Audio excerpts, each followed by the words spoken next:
الحمد للہ رب العالمین والعاقبۃ للمتقین والصلاة والسلام علی سید الانبیاء والمرسلین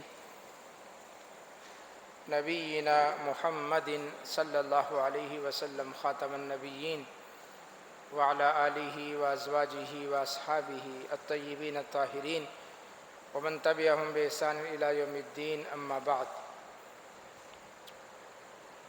سورۃ الاحزاب کی آج کی تراویح میں تلاوت کی گئی، اور صورتیں بھی ہیں، سورہ سبا ہے، سورہ فاطر، سورہ یاسین۔ سورۃ الاحزاب اس حوالے سے ایک منفرد صورت ہے کہ اس میں زیادہ تر نبی اکرم صلی اللہ علیہ وسلم سے متعلق احکامات بیان ہوئے۔ مشہور آیت ان اللہ وملائکتہ یصلون علی النبی یا ایھا الذین آمنوا صلوا علیہ وسلموا تسلیما، یہ اسی صورت کے اندر ہے۔ احزاب حزبن کی جمع ہے، حزبن کہتے ہیں ایک گروہ کو، ایک لشکر کو، اور احزاب بہت سارے لشکر۔ اب جانتے ہیں کہ 5 ہجری میں جو غزوہ ہوا تھا، جس کو ہم غزوہ خندق بھی کہتے ہیں، اس کا دوسرا نام غزوہ احزاب ہے، کیونکہ اس میں بہت سارے لشکر مل کر مدینہ پہ حملہ آور ہوئے تھے۔ تھوڑا سا اس کا پس منظر میں بیان کر کے پھر اس صورت میں جو اہم مسائل ہیں وہ آپ کے سامنے بیان کرتا ہوں۔ 3 ہجری میں جو غزوہ احد ہوا تھا، جس میں مسلمانوں کو بظاہر شکست ہوئی تھی، وہ 70 صحابہ شہید ہو گئے تھے۔ سیدنا خالد ابن ولید رضی اللہ تعالیٰ عنہ، جو اس وقت مسلمان نہیں ہوئے تھے، انہوں نے پلٹ کے حملہ کیا تھا اور 70 صحابہ شہید ہو گئے۔ اس سے مشرکین مکہ اور قریش یہ سمجھے کہ اب ہم مسلمانوں کو شکست دینے پر قادر ہیں، اور اب ہم چند ہی مہینوں میں، یہ 1 سال میں دوبارہ آئیں گے اور مدینہ کی اینٹ سے اینٹ بجا دیں گے۔ تو وہ تیاری کر رہے تھے غزوہ احد کے بعد۔ ادھر غزوہ احد کے بعد ایک واقعہ یہ پیش آیا کہ مدینہ میں جو 3 یہودی قبیلے تھے، بنو قینقاع، بنو نذیر اور بنو قریظہ، اس میں سے 2 قبیلوں کو اللہ کے نبی نے یہاں سے نکال دیا، جلا وطن کر دیا۔ بنو قینقاع اور بنو نذیر، ان کو یہاں سے نکال دیا، بھگا دیا اللہ کے نبی صلی اللہ علیہ وسلم۔ تو یہاں سے یہ نکلے جا کر خیبر میں آباد ہو گئے۔ صرف ایک قبیلہ بچا تھا، بنو قریظہ۔ ان سے بھی معاہدہ تھا کہ اگر تم پر کوئی حملہ آور ہوگا تو ہم تمہارا ساتھ دیں گے، اور اگر ہم پر کوئی حملہ آور ہوا تو تم نے ہمارا ساتھ دینا ہے، رہو یہیں پر۔ تو یہ 800-900 افراد پر مشتمل قبیلہ تھا، رہ رہا تھا۔ وہ 2 قبیلے جو یہودیوں کے اللہ کے نبی نے نکالے، جو خیبر میں جا کر آباد ہوئے، تو ہویئی بن اخطب جو سردار تھا یہودیوں کا، اس نے اس دوران مسلمانوں کے خلاف لوگوں کو ورغلانا شروع کیا۔ قبیلے قبیلے میں جاتا اور کہتا کہ بھائی یہ آہستہ آہستہ مسلمان طاقت پکڑ رہے ہیں، ایسا نہ ہو کہ ہم سب کی گردنیں دبا دیں، تو کھڑے ہو جاؤ ان کے خلاف۔ تو اس نے جنگ کی آگ جو ہے بھڑکانا شروع کی۔ ادھر مشرکین مکہ بھی تیاری کر رہے تھے۔ تو اس طرح یہودیوں اور مشرکین مکہ نے مل جل کر جو سازش کی، اس کے نتیجے میں 12,000 کا لشکر مدینہ کی جو چھوٹی سی ایک مملکت تھی، اس پر چڑھائی کرنے کے لیے آ رہا تھا۔ اللہ کے نبی صلی اللہ علیہ وسلم نے سوچا کہ اب اتنا بڑا لشکر ہے، اس سے پہلے کبھی بھی کسی کے خلاف اتنے قبیلوں نے مل کر چڑھائی نہیں کی تھی، کیسے مقابلہ کریں؟ تو صحابہ نے کہا کہ یہ جو جنوب کا ہمارا علاقہ ہے، یہاں تو باغات ہیں، اور اس کے ساتھ جو مغرب کا علاقہ ہے، اس میں بھی کچھ اونچے اونچے ٹیلے ہیں۔ مشرق کی طرف، اس طرف مدینہ کے وہ سنگلاخ پہاڑ ہیں جہاں کبھی لاوا بھی پھوٹا تھا۔ ادھر احد ہے، اور احد کے ساتھ ادھر جنوب شمال میں اور مغرب میں تھوڑا سا میدانی علاقہ ہے۔ دشمن اگر آ سکتا ہے تو یہاں سے مدینہ کے اندر گھسے۔ میدانی علاقہ بالکل صاف ہے۔ سیدنا سلمان فارسی نے کہا کہ ہم یہاں پر خندق کھود دیتے ہیں، اتنا بڑا نالا بنا، خندق کا مطلب نالا، اتنا بڑا نالا کھود دیتے ہیں کہ اتنا چوڑا ہو کہ کوئی اس کو کراس نہ کر سکے، اور اتنا گہرا ہو کہ نیچے اتر کر بھی دوسری طرف نہ جا سکے۔ اس زمانے میں صحابہ نے اللہ کے نبی کے ساتھ مل کر، سخت سردی کا موسم تھا، یہ بہت بڑا نالا تیار کیا تاکہ دشمن کو مدینے سے آنے سے روکا جا سکے۔ یہ حکمت عملی تھی۔ آج کے زمانے میں فضائیہ نے اس چیز کو ختم کر دیا ہے کہ اگر آپ خندق بھی کھودیں گے تو چھاتا بردار فضائیہ آ جائے گی، اوپر سے وہ چھلانگیں مار کر اور آپ کے جو ہے علاقے میں گھس جائیں گے۔ لیکن جس علاقے کے اندر فضائیہ نہ جا سکے وہاں آج بھی خندقیں گڑھے کھود کے دشمن کا راستہ روکا جا سکتا ہے۔ تو سلمان فارسی کی اس مشورے پر اللہ کے نبی صلی اللہ علیہ وسلم نے عمل کیا اور خندق کھود دی۔ اس دوران بہت واقعات پیش آئے، بڑے عجیب و غریب بارکیف۔ دشمن آ گیا اور اسی طرف سے آیا، ان کو پتہ تھا یہ راستہ آنے کا ہے۔ اب انہوں نے دیکھا کہ آگے تو خندق، اور صحابہ ادھر تیر لیے کھڑے ہوئے ہیں، جو بھی خندق کے قریب آتا اس کو تیر مارتے، وہ دور بھاگ جاتا۔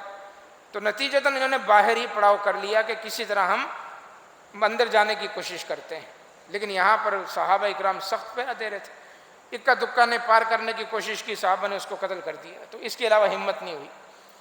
تو یہ لشکر تھا 10-12 ہزار کا، باہر بیٹھا رہا 1 مہینے تک، سخت سردی۔ اب وہ لشکر تھا، اس میں انسان تھے، جانور تھے، بچے بھی تھے، عورتیں بھی تھیں، کھانے پینے کی ضروریات قلت پڑ گئی، ہمتیں ان کی پست پڑ گئی۔ اور پھر اللہ تبارک و تعالیٰ نے ایک دن اتنی زور کی ہوا بھیجی، آندھی آئی، طوفان، سب کچھ ان کا اڑا کے لے گیا، خیمے ویمے، ان کے بستر، جانور ان کے رسیاں اڑا کے بھاگ گئے۔ رات کا ٹائم، وہ بھی سخت سردی کا موسم۔ اور صبح جب مسلمان اٹھے تو دیکھا کہ ایک آدمی بھی ان کا نہیں ہے، سب اللہ نے تتر بتر کر دیا۔ تو یہ اللہ نے ان کو شکست دی۔ اذ جاؤکم من فوقکم ومن اسفل منکم واذ زاغت الابصار وبلغت القلوب الحناجر وتظنون باللہ الظنون ہنالک ابتلی المؤمنون وزلزلوا زلزالا شدیدا۔ یہ کوئی عام بات نہیں تھی، مسلمان ہلا دیے گئے تھے۔ اللہ کہتا ہے کہ کلیجے منہ کو آ رہے تھے مسلمان کو، آنکھیں پتھرا گئی تھی کہ اب کیا ہوگا، اب کیا ہوگا، لیکن ہوا وہی جو اللہ کی مرضی تھی۔ اللہ اکیلے نے سب کو شکست دی۔ اور جب یہ لوگ بھاگ رہے تھے تو اللہ کے نبی نے کھڑے ہو کر کہا تھا الآن نغزوہم ولا یغزونا، اب ہم جائیں گے ان کے پیچھے، ان کو اب کبھی بھی جرت نہیں ہوگی کہ یہ آپ مدینہ پر حملہ ور ہوں۔ اور ایسا ہی ہوا کہ اس کے بعد پھر اللہ کے نبی نکلے، خیبر کی طرف گئے، اگلے سال فتح مکہ، اس کے بعد تبوک، اس کے بعد حنین، یہ سارے اللہ کے نبی نے اس کے بعد پھر مار کے لڑے۔ اس موقع پر منافقین کا کردار بھی کھل کے سامنے آیا۔ وہ ڈرپوک تھے، ان بیوتنا عورا، اللہ کے نبی پیچھے گھر میں کوئی نہیں، عورتیں ہماری گھروں میں اکیلی ہیں، ہمیں اجازت دیں، یہ کہہ کر کھسک جاتے تھے۔ منافقین کی جو پہچان ہوئی نا زیادہ تر وہ جہاد کے موقع پر ہوئی۔ جہاد سے بڑے خائف رہتا ہے منافق، بڑا ڈرپوک آدمی ہوتا ہے، ڈرتا ہے۔ اس لیے اللہ کے نبی صلی اللہ علیہ وسلم نے یہ بات ارشاد فرمائی کہ من مات ولم یغزو ولم یحدث به نفسہ، کہ جو شخص اس حال میں مر گیا کہ اس نے کبھی جہاد نہیں کیا، ولم یحدث به نفسہ، اور نہ کبھی اس کے دل میں جہاد کرنے کا کوئی جذبہ پیدا ہوا، خیال پیدا ہوا، کبھی بھی نہیں، فرمایا مات علی شعبۃ من نفاق، اس کی موت نفاق پر ہوتی۔ اس لیے ہمیشہ مسلمان کو یہ عزم کرنا چاہیے کہ ہم نے جب بھی اللہ نے موقع دیا اللہ کے دین کی خاطر، ہمارا خون بھی حاضر، ہماری جان بھی حاضر۔ تو اسی کا اللہ تعالیٰ نے اس میں تذکرہ کیا ہے۔ اب آ جائیں جو مسائل ہیں جن کا تعلق رسول اللہ صلی اللہ علیہ وسلم کی زندگی کے ساتھ، ازواج مطہرات کے ساتھ۔ جو سب سے پہلا مسئلہ یہاں بیان کیا گیا وہ ہے سیدنا زید بن حارثہ کا مسئلہ۔ ام المومنین سیدہ خدیجہ نے اللہ کے نبی کو یہ غلام دیا تھا، زید بن حارثہ۔ اللہ کے نبی نے اپنا منہ بولا بیٹا بنا لیا، تو لوگوں میں مشہور ہو گیا زید بن محمد، نام تھا زید بن حارثہ، لوگ ان کو زید بن محمد کہنے لگے۔ اللہ تعالیٰ نے جب یہ بات زور پکڑی تو اللہ نے اس کا رد کر دیا، فرمایا ادعوہم لآبائہم ہوا اقسط عند اللہ۔ اس سے پہلے اللہ نے کہا ما جعل اللہ لرجل من قلبین فی جوفی، اللہ نے مثال دی کہ جس طرح ایک انسان کے سینے میں 2 دل نہیں ہو سکتے، اس طرح کوئی شخص کسی 2 انسانوں کا بیٹا نہیں ہو سکتا، اس کے 2 باپ نہیں ہو سکتے۔ ادعوہم لآبائہم ہوا اقسط عند اللہ، جو جس کا بیٹا ہے اس کو اسی نام سے پکارو۔ یہ زید بن حارثہ ہیں، زید بن محمد نہیں ہے۔ ہوا اقسط عند اللہ، اللہ کے نزدیک یہی انصاف پر مبنی بات۔ لے پالک کا مسئلہ ہمارے ہاں بھی بڑا زور پکڑتا ہے۔ بعض ان حضرات کے ہاں جن کے ہاں اولاد نہیں ہوتی تو اب ایک تڑپ ہے اولاد کی، اس تڑپ کو پورا کرنے کے لیے، خواہش کو پورا کرنے کے لیے وہ کسی کا بچہ گود لے لیتے ہیں۔ اس کا طریقہ ہے کہ گود لے سکتے ہیں، لے پالک بچہ لے کر پال سکتے ہیں، لیکن حکم یہ ہے کہ اس کے نام کے ساتھ آپ اپنا نام نہیں لگا سکتے۔ جو اس کا نام ہے باپ کا وہی لگے گا ہمیشہ۔ اگر اس کا باپ کا نام آپ نے تبدیل کر دیا اور اپنا نام لگا دیا تو یہ نسب نامے میں تبدیلی ہوگی، اور یہ اتنا بڑا جرم ہے، اتنا بڑا گناہ ہے۔ فرمایا جنت میں جانا تو درکنار ہے، لم یریح رائحۃ الجنہ، ایسا شخص جنت کی خوشبو تک نہیں پائے گا۔ اس سے آپ اندازہ لگا لیں کہ اللہ کے نزدیک یہ کتنا بڑا جرم ہے۔ لوگ لیتے ہیں، بھائی کا بیٹا لے لیا، بہن کا بیٹا لے لیا، اپنا نام، اور بھائی اس کا والد موجود ہے، اس کا والد موجود ہے، لیکن سارے کاغذات، اس کا برتھ سرٹیفکیٹ بڑا ہوتا ہے، شناختی کارڈ، اور باہر جانا تو پاس، جتنے بھی کاغذات ایکس وائی زیڈ، سب میں اپنا نام انسان چڑھا لیتا ہے، جو کہ غلط ہے، غلط۔ ہاں یہ ہونا چاہیے کہ آپ درخواست دیں گورنمنٹ کو کہ ہم نے یہ بچہ لیا ہے لے پالک، اس کے سرپرست کے طور پر میرا نام لکھا جائے، کسی خانے کا اضافہ کروائیں۔ آپ کہتے ہیں گورنمنٹ سے کہ بھئی ایک اس میں خانہ اضافہ ہو جائے کہ والد اور سرپرست، کفیل، میں اس کا کفیل ہوں، میں اس کا سرپرست، اس کا والد فلاں ہی ہے، اور اس کو ہی رہنا چاہیے۔ الا یہ کہ کوئی بچہ آپ ایسا لیں جس کے والد کا آپ کو پتہ ہی نہ ہو، جیسے ویلفیئر ادارے ہیں، عیدی ہے، چھپا ہے، یہاں لوگ بچے چھوڑ کے چلے جاتے ہیں، وہ ناجائز بچے ہوتے ہیں بسا اوقات، یا پھر تنگ دستی کے مارے بچہ پیدا ہوا ہے، ماں باپ پال نہیں سکتے، وہ جھولے میں ڈال کے چلے جاتے ہیں۔ اب وہ بچہ چاہے ناجائز ہی کیوں نہیں ہے، اس کو لے کر آپ پال سکتے ہیں، اس میں بچے کا کوئی قصور نہیں۔ وہ گناہ جو ہے وہ پیدا کرنے والے اس مرد اور اس عورت پر ہے جنہوں نے ناجائز تعلقات پیدا کیے، اور اس کے نتیجے میں اس بچے کا کوئی قصور نہیں۔ اس بچے کو بڑا ہونے دیں، یہ معاشرے کا نیک اور صالح فرد بنے، اس کا کوئی گناہ نہیں۔ تو ایسا بچہ اگر آپ لیتے ہیں جس کے باپ کا پتہ ہی نہیں ہے، تو پھر اس کے نام کے ساتھ آپ بامر مجبوری اپنا نام لکھ سکتے ہیں، وگرنہ اگر اس کے والد کا نام پتہ ہے تو نام اس کے والد کا ہی لگے گا۔ تو ایک اللہ تعالیٰ نے یہ مسئلہ بیان کیا اور اس کو ختم کیا، کیونکہ رسول اللہ صلی اللہ علیہ وسلم کے متعلق خود فرمائی اسی صورت میں کہ ما کان محمد ابا احد من رجالکم، محمد صلی اللہ علیہ وسلم تم میں سے کسی مرد کے باپ نہیں ہیں۔ آپ کے بیٹے ہوئے، قاسم ہوئے جس سے اللہ کے نبی کی کنیت تھی ابو القاسم، فوت ہو گئے۔ طیب طاہر بیٹے ہوئے، فوت ہوئے۔ عبداللہ ہوئے، فوت ہوئے۔ ابراہیم زیادہ سے زیادہ ان کی عمر جو ہے وہ 18-19 مہینے کی ہوئی، وہ بھی فوت ہو گئے۔ تو بیٹے اللہ کے نبی کے سارے فوت ہو گئے۔ اب یہ جو زید کو زید بن محمد کہا جانے لگ گیا تو خدشہ تھا کہ لوگ کہیں اس کو اللہ کے نبی کا جانشین نہ سمجھ لیں کہ یہی اللہ کے نبی کا بعد میں جانشین ہے، تو اللہ نے واضح اس مسئلے کو حل کر دیا کہ یہ زید بن حارثہ ہی ہیں، اس لیے کہ محمد صلی اللہ علیہ وسلم کسی مرد کے باپ نہیں ہیں، ولیکن رسول اللہ، وہ اللہ کے رسول ہیں، وخاتم النبیین، اور وہ کیا ہیں؟ بولیں، خاتم النبیین، کہیں خاتم النبیین، بعض لوگوں کی زبان پہ نہیں چڑھتا، ہاں، خاتم النبیین، یہ تا کے اوپر زبر ہے، خاتم النبیین نہیں پڑھنا، تا کے اوپر زبر ہے۔ خاتم کہتے ہیں مہر کو، عربی میں خاتم کہتے ہیں مہر کو، خاتم نہیں، خاتم، تا کے اوپر زبر ہے، مہر کو خاتم النبیین، تا کے اوپر زبر اور مین کے اوپر پیش، خاتم النبیین، نبیوں کو ختم کرنے والے، آخری نبی، صحیح ہے؟ تو یہ ہمارا عقیدہ ہے، اللہ نے قرآن مجید میں بیان کیا ہے۔ تو یہ ایک مسئلہ اللہ تعالیٰ نے حل کر دیا۔ دوسرا، پھر زید بن حارثہ کی اللہ کے نبی نے شادی کروائی تھی اپنی پھوپھی کی بیٹی زینب بنت جہش سے۔ زید بن حارثہ غلام تھے، سب کو پتا تھا کہ یہ سیدہ خدیجہ کے غلام ہیں اور غلام ہی تھے، تو عرب کے ہاں غلام کی کوئی عزت نہیں ہوتی تھی کہ یہ غلام ہے، یہ لونڈی، اس کی کیا عزت؟ اور قریش معزز ترین گھرانہ تھا، اللہ کے نبی قریش، تو اپنی پھوپھی کی بیٹی زینب بنت جہش سے اللہ کے نبی نے پورے خاندان کی مخالفت مول لے کر کہا اس مسئلے کو توڑنا ہے کہ کوئی تم سمجھتے ہو کہ جو ہمارے خاندان کا نہیں ہے وہ ہمارے خاندان کی بچیوں کے ساتھ شادی نہیں کر سکتے۔ جیسے آج بھی بہت سارے قبائل میں ہے، بہت سارے خاندانوں میں اپنے خاندان میں شادی کرنی، چاہے بچے کو کچھ بھی نہ آتا ہو، نالائق ترین ہو، اپنے خاندان میں کرنی، اور اچھے اچھے رشتے آ رہے ہوتے ہیں وہ لوگ ٹھکرا رہے ہوتے ہیں۔ تو اللہ کے نبی نے اس رسم کو بھی ختم کیا کہ زید ایک غلام ہے اور اس کی شادی عرب کے معزز ترین خاندان قریش کے اندر اللہ کے نبی نے کی۔ پھر اس کے بعد کیا ہوا جی؟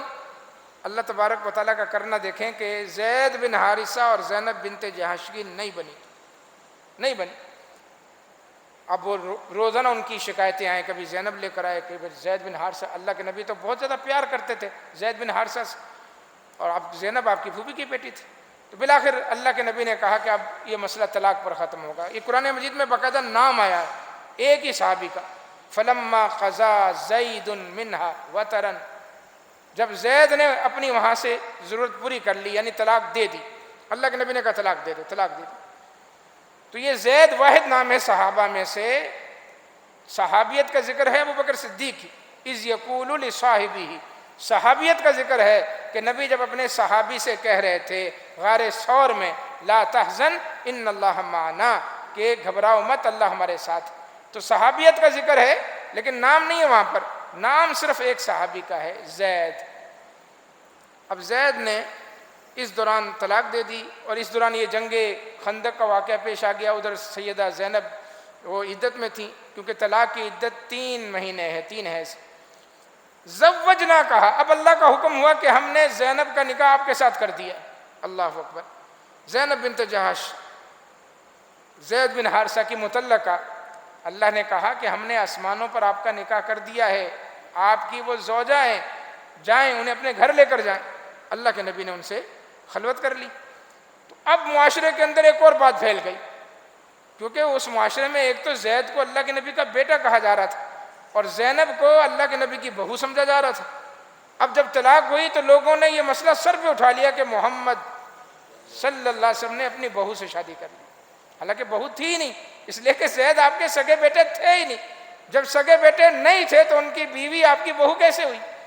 اس مسئلے کو بھی توڑنے کے لیے اللہ تبارک و تعالیٰ نے یہاں پر آپ کی شادی، آپ کا نکاح سیدہ زینب بنت جہش، ان کو یہ مقام اور مرتبہ دے دیا کہ وہ ام المومنین بن گئیں. یہ منہ کے رشتے اللہ کے یہاں کوئی اہمیت نہیں رکھتے. لوگوں نے بنائے ہوتے ہیں جی ایک یہ ہماری منہ بولی بہن ہے، ان کے آنا جانا ہے، منہ بولی بہن پتہ نہیں ہے کون، ہم نے بہن کا درجہ دیا ہوا اس کو، ہم نے باجی بنایا ہوا، اپنی آپا بنایا ہوا ہے، اس کے آنا جانا ہے. اسی طرح بعض عورتوں نے بھائی بنائے ہوئے ہیں، جی ہمارا بھائی ہے، ہمارا بھائی ہے، وہ ان کے بلا روک و ٹوک آ رہا جا رہا ہے. نہ وہ آپ کا بھائی ہے، نہ وہ آپ کی آپا بہن ہے، نہ آپ کی وہ خالہ ہے. یہ خالہ، یہ ماموں، یہ پھوپھی، یہ بہن بھائی، یہ رشتے اللہ بناتا ہے، آپ نہیں بنا سکتے. اللہ تبارک و تعالیٰ نے یہ محرم رشتے خود بنائے ہیں. کسی کو آپ کا باپ بنایا اللہ نے بنایا، آپ کسی کو اپنا باپ نہیں کہہ سکتے. اللہ کے نبی صلی اللہ علیہ وسلم کے واضح حدیث ہے کہ من ادعی الی غیر ابی، اپنے باپ کو چھوڑ کر کسی اور کو اپنا باپ کہنے والا جنتی نہیں ہے، کبھی جنت میں نہیں جائے. اس طرح یہ جو رشتے ہیں منہ بولے اللہ کے ہیں، اس کی کوئی حیثیت نہیں. اصل رشتہ وہ ہے جو اللہ نے بنایا بس، یا پھر سسرالی رشتے، یا پھر رضاعت کے رشتے. بس 3 ہی رشتوں کی قسمیں ہیں کہ یا تو سگے رشتے جو اللہ نے بنائے ہیں، یا پھر دودھ کے تعلق سے، رضاعت کے تعلق سے رشتے بنتے ہیں وہ رشتے، یا پھر سسرال کے تعلق سے جو رشتے بنتے ہیں وہ رشتے. باقی منہ بولے رشتوں کی کوئی حیثیت، کوئی اہمیت. ہاں رسپیکٹ ہے، عزت ہے، احترام ہے. کوئی بزرگ ہے تو آپ اس کی عزت کریں، لیکن آپ اس کو باپ کا درجہ نہیں دے سکتے. آپ اس کو چچا کہہ سکتے ہیں، چاچا کے مقام پہ رکھ سکتے ہیں. اسی طرح اگر کوئی اور بری عورت ہے، بزرگ عورت ہے خاندان کی، آپ کی والدہ کی سہیلیاں ہیں، آپ ان کو عزت دے سکتے ہیں. اللہ کے نبی صلی اللہ علیہ وسلم سیدہ خدیجہ کی سہیلیوں کی عزت دیتے تھے. تو عزت دینا ایک الگ چیز ہے، لیکن اس عزت کو ایک رشتے کا نام دے کر باقاعدہ اس رشتے کو متعارف کرانا یا متعین کرنا، شریعت میں اس کی کوئی گنجائش نہیں ہے. اب یہاں پر ایک اور مسئلہ پیش آ گیا، 2 مسئلے بلکہ، اور دونوں کا تعلق اللہ کے نبی صلی اللہ علیہ وسلم کے ساتھ ہی. ایک تو یہ مسئلہ ہوا کہ اللہ کے نبی صلی اللہ علیہ وسلم کی اس سے پہلے 4 بیویاں تھیں. سیدہ خدیجہ کا انتقال ہو چکا تھا. اس کے بعد اللہ کے نبی صلی اللہ علیہ وسلم نے سیدہ سودا بنت زمعہ سے شادی کی تھی، وہ زندہ تھیں. اس کے بعد رسول اللہ صلی اللہ علیہ وسلم نے ام المومنین سیدہ عائشہ بنت ابی بکر صدیق سے شادی کی تھی، وہ موجود تھیں. اس کے بعد رسول اللہ صلی اللہ علیہ وسلم نے سیدہ حفصہ بنت عمر سے شادی کی تھی، وہ موجود تھی. اس کے بعد رسول اللہ صلی اللہ علیہ وسلم نے سیدہ ام سلمہ رضی اللہ تعالی عنہا، ہند، ان کا نام ہند تھا، ام سلمہ ان کی کنیت تھی، تو ان سے یعنی 4 بیویاں آپ کی اس وقت موجود تھی، اور 5ویں سیدہ زینب بنت جاحش آ گئی. تو اس مسئلے نے بھی سر اٹھایا کہ لوگوں نے کہا کہ ہمیں تو 4 کی اجازت ہے، اللہ کے نبی صلی اللہ علیہ وسلم نے 5ویں کر لی، یہ کیا ہو گیا؟ تو اللہ تعالیٰ نے یہاں پر خصوصیت بیان کر دی کہ نبی کا وہ مقام اور مرتبہ ہے جو امتی سے فضوں تر ہے، اعلیٰ ہے. جو امتیوں پر بعض پابندیاں ہیں وہ نبی پر نہیں ہیں. پہلے ایک نشست میں بیان کر چکا، سیدنا سلیمان علیہ السلام کی کتنی بیویاں تھیں؟ 100 بیوی، 100 بیوی۔ تو نبیوں کا مقام الگ ہوتا ہے، اللہ تبارک و تعالیٰ ان کے لیے احکامات الگ کرتا ہے۔ اللہ کے نبی صلی اللہ علیہ وسلم نے 5ویں کی، 6ٹھی کی، 7، 8، 9، 10، 11، 12، 13 شادیاں کی۔ اس کے بعد یعنی یہ 5 ہجری کی بات ہے، جب 5 ہجری میں اللہ کے نبی صلی اللہ علیہ وسلم نے یہ 5ویں شادی کی، اور اس کے بعد 5 یا 6 سال اللہ کے نبی مزید زندہ رہے۔ ان 5-6 سالوں میں آپ صلی اللہ علیہ وسلم نے 7-8 شادیاں مزید کی۔ اس وقت آپ کی عمر، جب آپ نے شادی کی سیدہ عائشہ سے، آپ کی عمر 53-54 سال تھی۔ سیدہ زینب سے شادی کی 55 سال عمر تھی۔ 5-6 سال اللہ کے نبی 7 سال مزید زندہ رہے، اس میں آپ نے 6-7 سال۔ ان شادیوں کے مقاصد تھے، جیسے بعض لوگ آج بھی یہ اعتراض کرتے ہیں، بلکہ پہلے جو ایک بدبخت ہے جس نے کتاب لکھی تھی، کتاب کا نام عجیب سا ہے، زبان پر لانا نہیں چاہتا میں، لیکن بہرحال اس کا جواب دیا۔ کسی بدبخت نے کتاب لکھی تھی رنگیلا رسول، اور اس میں یہی موضوع تھا کہ مسلمانوں کے نبی نعوذ باللہ ان کو اتنی شہوت تھی، اتنی شادیاں کر لی۔ تو اس کا پھر جواب لکھا تھا اس زمانے میں شیخ الاسلام مولانا ثناء اللہ امرتسری رحمہ اللہ نے۔ یہ انگریز کے زمانے کی بات ہے، اس وقت تو اجازت تھی، لوگ کتابیں اور اس طرح لکھتے تھے۔ اب تو الحمدللہ مملکت، آزاد مملکت میں ہے، کوئی بات تو کر کے دیکھے۔ اللہ تبارک تعالیٰ نے اتنی غیرت مسلمانوں میں پیدا کی ہے، فوراً پکڑ میں آ جاتا ہے، کوئی بات نہیں کر سکتا۔ اب مقدس ہستیوں کے متعلق قانون ہے، اس وقت قانون نہیں تھا، تو اس کا جواب پھر لکھا انہوں نے مقدس رسول کے نام سے، اور بتایا کہ ان شادیوں کا مقصد کیا تھا، اللہ کے نبی نے یہ شادیاں کیوں کی۔ تو بہرحال وہ ایک الگ موضوع۔ تو یہاں اللہ تعالیٰ نے اس کا جواب دیا جو مسلمانوں میں چیموں گویوں ہڑتی کہ ہمیں تو 4 کی اجازت ہے اور اللہ کے نبی نے 5ویں کر لی۔ اللہ نے کہا 5ویں نہیں، اس کے بعد بھی رسول کریں گے اور شادیاں بھی کریں گے، اس لیے کہ رسول کا مقام الگ ہے، تمہارا مقام الگ ہے۔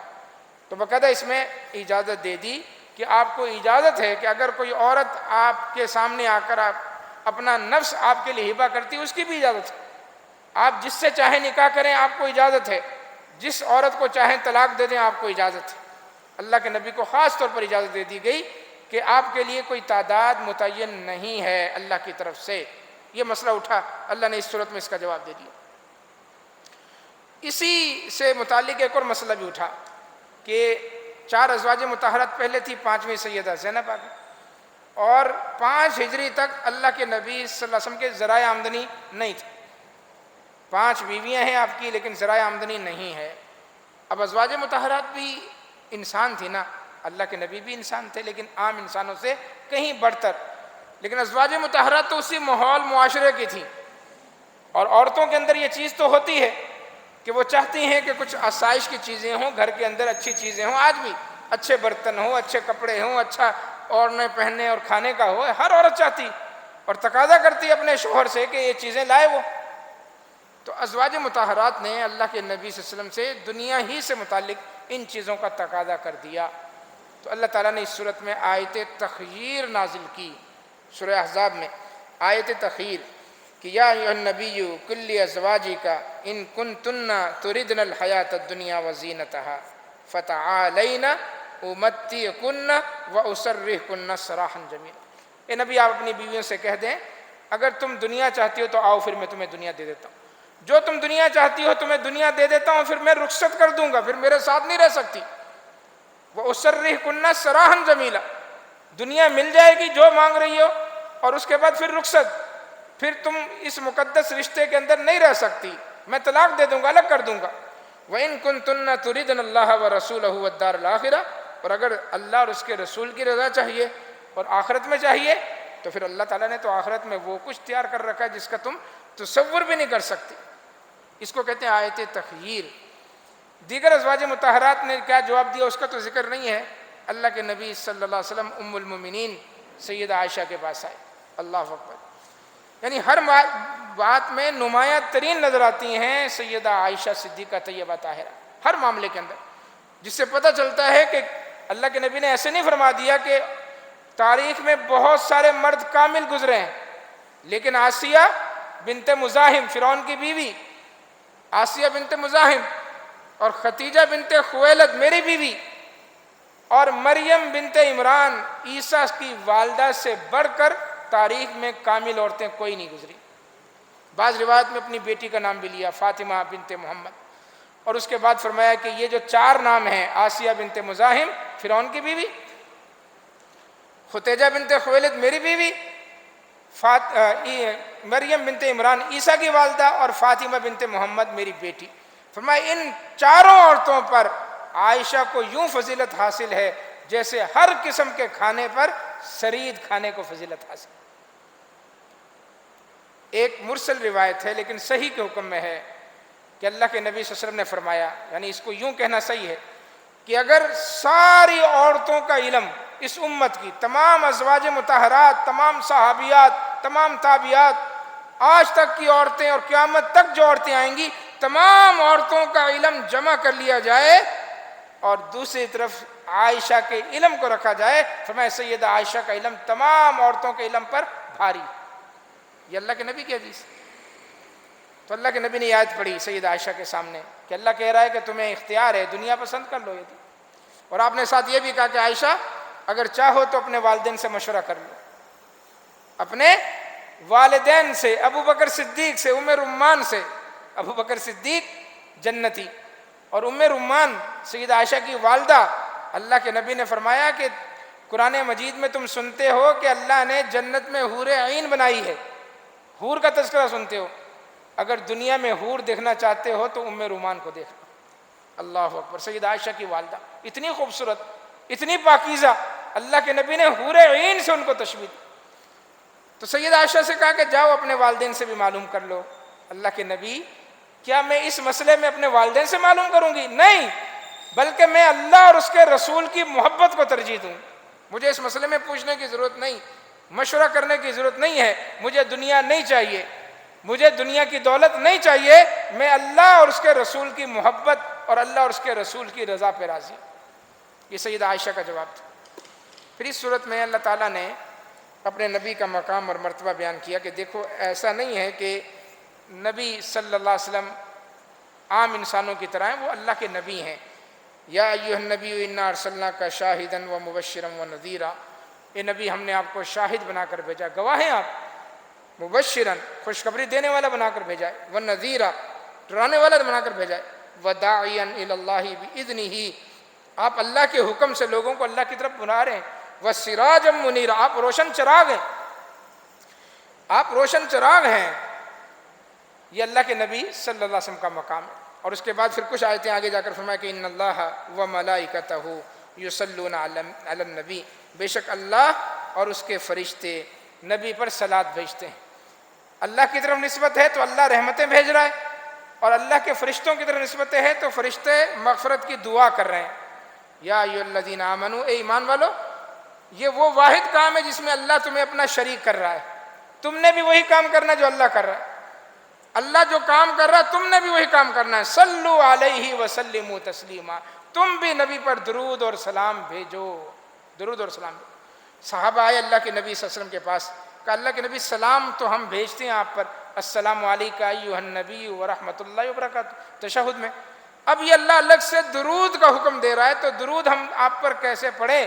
صحیح بخاری کی حدیث، اللہ کے نبی نے کہا قولوا، تم یوں پڑھا کرو، اللہم صلی علی محمد وعلی آل محمد کما صلیت علی ابراہیم وعلی آل ابراہیم انک حمید مجید، اللہم بارک علی محمد وعلی آل محمد کما بارکت علی ابراہیم وعلی آل ابراہیم انک حمید مجید۔ تو اس کو صحابہ نے اللہ کے نبی کے حکم سے تشہد میں رکھ لیا۔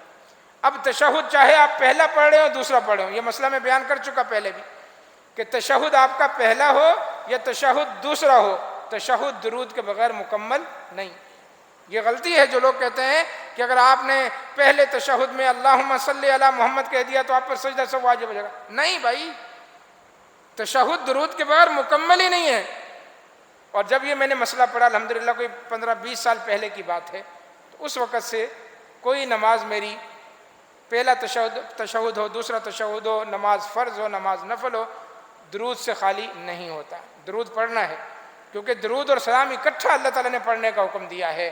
تو پہلا تشہد بھی التحیات سے شروع ہوتا ہے، انک حمید مجید پر ختم ہوتا ہے، دوسرا تشہد بھی التحیات سے شروع ہوتا ہے، انک حمید مجید۔ یہ پورا تشہد درود کے بغیر نہیں ہے۔ اس کو پڑھنا اپنی عادت بنائیں، پہلے تشہد میں بھی اور دوسرے تشہد میں بھی درود. اور حدیث میں اللہ کے نبی صلی اللہ علیہ وسلم فرمایا کہ من صلی علیہ واحدۃ صلی اللہ بہا عشرا، جو مجھ پر ایک مرتبہ درود بھیجتا ہے اللہ اس پر 10 مرتبہ رحمت نازل فرماتا ہے، 10 اس کی خطائیں معاف کرتا ہے، 10 اس کے درجے بلند کرتا ہے. جتنا ہو سکتا ہے اللہ کے نبی صلی اللہ علیہ وسلم پر درود بھیجا جائے. اور آج کی رات اور کل کا دن تو خاص طور پر آپ نے کہا کہ مجھ پر جمعے کے دن یا جمعے کی رات کثرت کے ساتھ درود پڑھا کرو، اس لیے کہ تمہارا درود مجھ پر پیش کیا جاتا ہے. کہاں؟ عالم برزخ میں، اس دنیا میں نہیں یا اس قبر مبارک میں نہیں، عالم برزخ میں اللہ کے نبی کو بتایا جاتا ہے کہ آپ کے فلاں امتی نے آپ پر درود پڑھا. اللہ اکبر! کتنی بڑی بات، کتنی بڑی بات ہے کہ ہم جیسے گناہ گار یہاں کراچی کے کونے میں بیٹھ کر درود پڑھیں گے اور اللہ کے نبی کو بتایا جا رہا ہوگا کہ آپ کے فلاں امتی نے آپ پر درود بھیجا. یہ ہے اصل محبت. نعرے لگانا، گلے پھاڑنا، ڈیگ بجانا، سڑکوں پہ نکل کر ادھم مچانا، کوئی فائدہ نہیں. آپ آرام سے، تسلی سے، اطمینان سے بیٹھ جائیں اور اللہ کے نبی پر درود بھیجیں. آپ کا نام، آپ کا درود اللہ کے نبی تک پہنچے گا. اللہ تعالی ہمیں کثرت کے ساتھ اپنے پیارے نبی جناب محمد الرسول اللہ صلی اللہ علیہ وسلم پر درود بھیجیں. یعنی کم سے کم جو درود ہے وہ صلی اللہ علیہ وسلم. سنن نسائی میں اس سے چھوٹا درود اللہم صلی علی محمد، یہ بھی سنن نسائی کے اندر موجود ہے کہ چھوٹا سا درود جو آپ پڑھنا چاہیں. وقت کی کمی، لیکن میں کہتا ہوں کہ وقت کہاں، اگر ہمیں اللہ کے نبی پر درود پڑھنے کا وقت نہیں ہے تو پھر اس وقت کو آگ لگا دو. اگر اتنا بھی آپ کے پاس وقت نہیں ہے کہ آپ اللہ کے نبی پر درود نہیں پڑھ سکتے، لیکن ہوتا ہے کہ بسا اوقات کم سے کم آپ نے درود پڑھنا ہے، تو اللہم صلی علی محمد یا صلی اللہ علیہ وسلم، اور اس سے بڑھ کر درود ابراہیمی ہے.